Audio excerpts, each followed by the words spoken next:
Hi, my name is Keila Marie Granda. I'm a victim survivor of sexual assault, and I want to tell you today how it affected me and impacted my life, and how I went through the journey of victim to survivor and where it's brought me. Almost 2 years ago, I was sexually assaulted. I was raped by a close friend of mine, someone that I didn't expect it from. Not that you expect it from anyone, but someone I was very close to. And it was very difficult for me. And the rape itself was actually an act of it was a hate-based crime. I am in a same-sex relationship, and this person who raped me was a male friend of mine. And the rape was an attempt to prove to me that his masculinity and his virulence was a strength, and was sexy, and was better than what any woman could give to me, and that's what he continued to repeat throughout the acts of rape. I, although as a child had experienced abuse and had been in some unhealthy relationships in my past, this was something that, as I had finally gotten my life together and I was working in the field of violence prevention, and received my master's in criminal justice, and was working as an advocate and a speaker against violence of all types, all personal power-based violence, this was something that I didn't see happening. And I remember going to the hospital afterwards and saying repeatedly, this shouldn't be me. Not like it should be anybody else, but this shouldn't be me.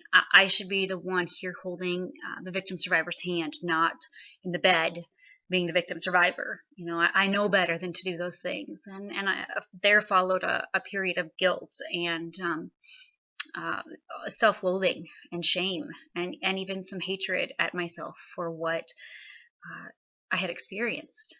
And eventually that was something I was able to work through. It's something I'm always going to be working through.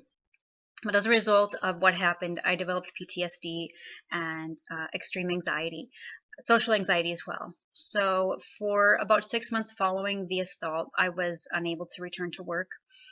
Granted, the field of work I was in was violence prevention and was advocacy and was working with victim survivors. And so that was something that was very difficult for me. But it got to the point that I was unable to even really leave my home for periods of time. And I'd always been a very social person. I was not able to go into town. I was always on the lookout for the vehicle that he drove. I was on the lookout for people he knew, and worst off, of course, himself. I was terrified of what people were saying, what people were thinking. I was terrified that he was going to come around a corner. I spent a lot of my time living in complete terror of the unknown, and it really incapacitated me in all areas of my life.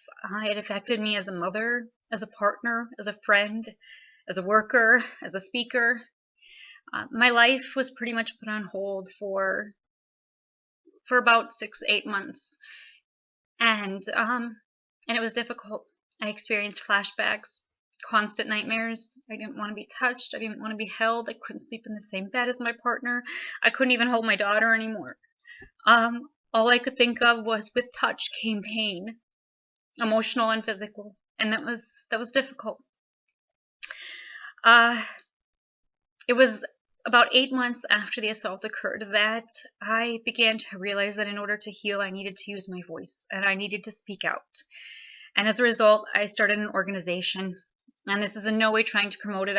I don't even want to say the name of the organization, but our mission is to work with victim survivors, empowering them to share their voice in manners such as this, and in other manners, as well as to empower bystanders to share their voice on behalf of those who are unable to or cannot. And so I began to share mine, and I began to encourage others to share their voice as well. This was so difficult, a very difficult growing process for me. But the more I did it, even though it hurt sometimes so desperately, I began to feel better about myself and about what happened. And I began to realize that through my healing and through my experiences, I was able to reach people that I had never been able to reach before. I was walking a similar path. And through that, I was able to build friendships and connections. And our organization was able to reach people that otherwise we would not have been able to reach. It's been a long time since the act, not long enough, but it's been a while, and I can honestly look at you, I can look at myself, and I can say that I am thankful for the experiences that I've had, and I would not change it. Although I've dealt with traumatic experiences, although I've dealt with post-traumatic stress disorder, and I still continue to, my life has changed. And I have realized that if I can use my experiences to empower other individuals, to give them a voice, then what I went through, it gives it all meaning. It gives it all a purpose and a reason.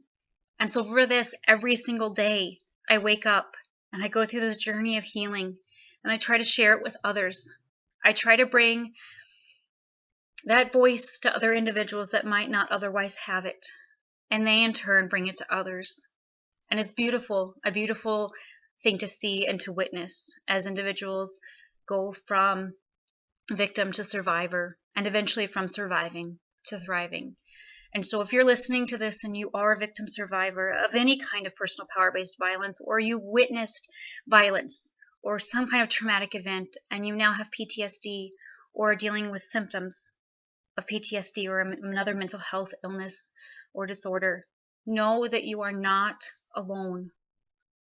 Know that there are people there for you that have been in the places you're in and know how dark it can be. And you are not alone.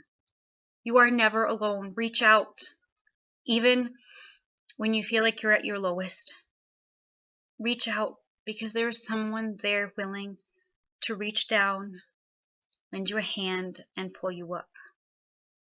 Thank you so much, and blessings upon you and strength in your journey.